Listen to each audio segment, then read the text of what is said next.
अजीज़ बहनों भाइयों, आज हम देखेंगे कि यीशु मसीह क्रूसीफाई हुआ और वो सलीब पर मरा, कब्र में पड़ा और तीसरे दिन मुर्दों में से जी उठा।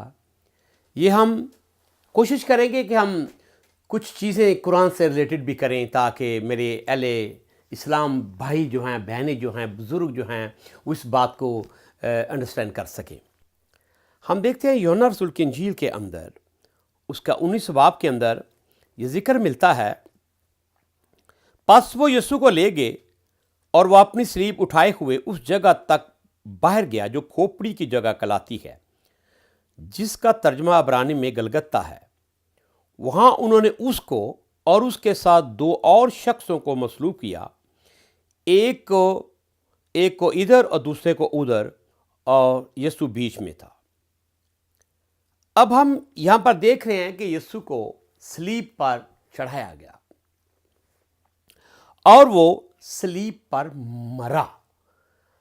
अब मरने से मैं थोड़ा सा हवाला हम लेते हैं कुरान पाक की तरफ, थोड़ा सा चलते हैं कि जैसे कि सूरह मरियम के अंदर आता है, यीशु ने कहा, मुबारक वो दिन जिस दिन मैं पैदा हुआ, मुबारक वो दिन जिस दिन मैं मरूंगा, मुबारक वो दिन जिस दिन मैं जी उठकर आसमान पर जाऊंगा। तो मेरे अजीज़ बहनों भाइयों अहले इस्लाम, आप कुरान पाक पर सूरह मरियम को बड़े ध्यान से पढ़ें और देखें कि वो क्रूसीफाई हुआ, तो इसमें कोई कन्फ्यूजन नहीं रह जाती, इसमें कोई कन्फ्यूजन नहीं कि वो क्रूसीफाई नहीं हुआ। तो आगे चलते हैं। और पिलातूस ने एक किताबचा लिखकर सलीब पर लगा दिया, उसमें लिखा था यीशु नासरी यहूदियों का बादशाह। और जब यहूदियों ने उसे पढ़ा तो वो बड़े खफा हुए कि ये तूने क्या लिख दिया यहूदियों का बादशाह। तो पिलातूस कहता है, जो मैंने लिख दिया सो मैंने लिख दिया। तो अजीज बहनों भाइयों, आगे जाकर हम देखते हैं जब कि वो क्रूसीफाई हुआ और फिर यूसुफ और निकोदेमस जो है वो उन यीशु की लाश को पिलातूस से लेने के लिए आते हैं, और बाकायदा लिखा है कि फिर उसे कब्र में रखा गया और कब्र में रखा गया और उसको दफनाया गया। ये कलाम खुदा बड़ी वजाहत के साथ कहता है। तो जैसे कि मैं इस चीज़ को रिलेटेड किया है कुरान पाक सूरह मरियम के साथ कि वहाँ पे लिखा है वो 2 दिन का था जब उसने ये फ्यूचर की बातें बताई थी कि मैं मरूंगा, तो वो सलीब पर मरा, कंप्लीटली तौर पर मरा। कुछ लोगों का ख्याल है कि वो गहरी नींद में सो गया या जी किसी हम शक्ल को, मसीह की हम शक्ल को सलीब पर दिया गया। तो मेरे अजीज़ बहनों भाइयों, ऐसी बात नहीं, क्योंकि अगर हम ये बात सोचते हैं तो इसका मतलब है कि खुदा ने धोखा दिया। खुदा धोखेबाज नहीं है, खुदा इंसान को धोखा नहीं देता। कलाम खुदा ये कहता है। फिर हम कुरान पाक को देख रहे हैं कि लिखा है वो मरा, उसने कहा मैं मरूंगा, फ्यूचर की बात है ना, तो वो सलीब पर मरा मेरे अजीज बहनों भाइयों। और फिर मरने के बाद तीसरे दिन जी उठा। तो लिखा है कि फिर तीसरी बात उन्होंने यीशु मसीह ने जो कही कि मैं जी उठ कर आसमान पर जाऊंगा।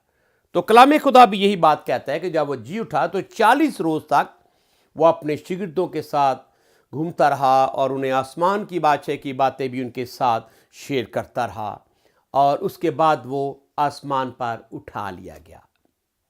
ये जो बात हुई थी ये खुले अल्फाज में हुई और इसमें कोई पोशीदा बात नहीं थी। खुदा मुझसे एक जुलूस की शक्ल में गया। रोमी को ख़त में लिखा है कि जब वो लुका की इंजील में जब वो आलम राह में उतारा गया, तो जब आलम रवा में जाकर उसने कैदी रूहों के साथ मनाती भी की थी मेरे अजीज़ बहनों भाइयों। और जब वो आसमान पर उठाया गया तो कैदी रूहों के साथ लेकर उनको आसमान पर चला गया। आइए हम देखते हैं कि यीशु ने क्या कहा। 40 रोज तक अपने शागिर्दों के साथ रूह कुद्दस के वसीले से हुक्म देकर उठा लिया जाता है, जैसे कि देखिए, और अपने शागिर्दों में मिलकर उनसे कहा कि यरूशलेम से बाहर ना जाना, बल्कि बाप की उस वादे का मुंतज़िर रहना जिसका जिक्र तुम मुझसे सुन चुके हो, क्योंकि यूहन्ना ने तो पानी से बपतिस्मा दिया, मगर थोड़े दिनों के बाद तुम रूह कुद्दस से बपतिस्मा पाओगे। आगे है, लेकिन जब रूह कुद्दस तुम पर नाज़िल होगा तो तुम कुव्वत पाओगे। यरूशलेम اور یہودیہ اور سامریہ بلکہ زمین کی انتہا تک میرے گواہ ٹھہرو گے. یہ یسوع مسیح کے آخری الفاظ ہیں جو انہوں نے اپنے شاگردوں کے ساتھ ادا کیے. آگے لکھا ہے یہ کہہ کر، غور سے سنیے گا، یہ کہہ کر وہ ان کے دیکھتے دیکھتے اوپر اٹھا لیا گیا اور بدری نے اسے ان کی نظروں سے چھپا لیا. یہ میرے عزیز بہنوں بھائیو ریپچر ہے خداوند یسوع مسیح کا، آسمان پر ٹھایا جانا. یہ ساری باتیں اس نے زندہ ہو جانے کے بعد 40 روز تک شاگردوں کے ساتھ باتیں کی، ان کے ساتھ گھوما بیٹھا پھرا اور آسمان کی بادشاہ کی باتیں کرتا رہا، اور ان کو آخری نصیحت کی کہ دیکھو یوحنا نے تو پانی سے بپتسمہ دیا، لیکن تھوڑے دنوں کے بعد تم روح القدس سے بپتسمہ پاؤ گے. یہ خداوند یسوع المسیح کا وعدہ تھا اپنے شاگردوں کے ساتھ جو اس نے کیا. ہاں جی، تو کیا کہتا ہے، اور جب روح القدس تم پر نازل ہوگا تو تم ایک قوت پاؤ گے. That is the power of the holy spirit. اور جب یہ پاور آ جاتی ہے تو کہتا ہے کہ تم اس پاور کے وسیلہ سے یروشلم، یہودیہ، سامریہ بلکہ زمین کی انتہا تک میرے گواہ ٹھہرو گے. تو عزیز بہنوں بھائیوں، ہم دیکھتے ہیں کہ یہ کہتے کہتے وہ آسمان بٹھا لیے گئے.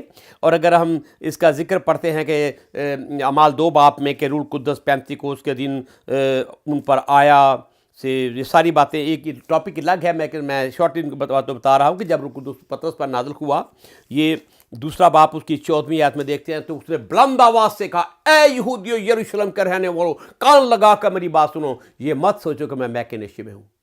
یہ پاک روح کا نشہ ہے. اور اس کے اس پہلی پریچنگ پر 3000 لوگ خداوند یسوع میں آگے اور کلیسیا کا وجود بن گیا اور کلیسیا کام کرنا شروع کر دیا. یہ یسوع مسیح کا کروسیفائی ہونا اور ان کا آسمان پر جانے کا واقعہ میں نے آپ کے سامنے شیئر کیا ہے. خداوند آپ کو برکت دے. اور میں چاہوں گا کہ آپ کلام خدا کو بھی پیارا کریں، قرآن پاک کو بھی پڑھیں. دیکھیں میں قرآن پاک کو پڑھتا ہوں، میں کیا کہتے ہیں اس کو، مشکات شریف کو پڑھتا ہوں، صحیح بخاری کو پڑھتا ہوں، انسائکلوپیڈیا اسلام کی میں اسٹڈی کرتا ہوں. تو کوئی ایسی نیگیٹو بات نہیں ہے. یہ کتابوں کے اندر جو صفات لکھی ہیں المسیح کی، اگر آپ غور سے پڑھیں تو آپ کو پتہ چل جائے گا کہ اتنی صفات کا اس میں ذکر ہے. تو میرے عزیز بہنوں بھائیوں، خداوند کو آپ کو برکت دے. پھر ملیں گے ایک نئے ٹاپک کے ساتھ. God bless you.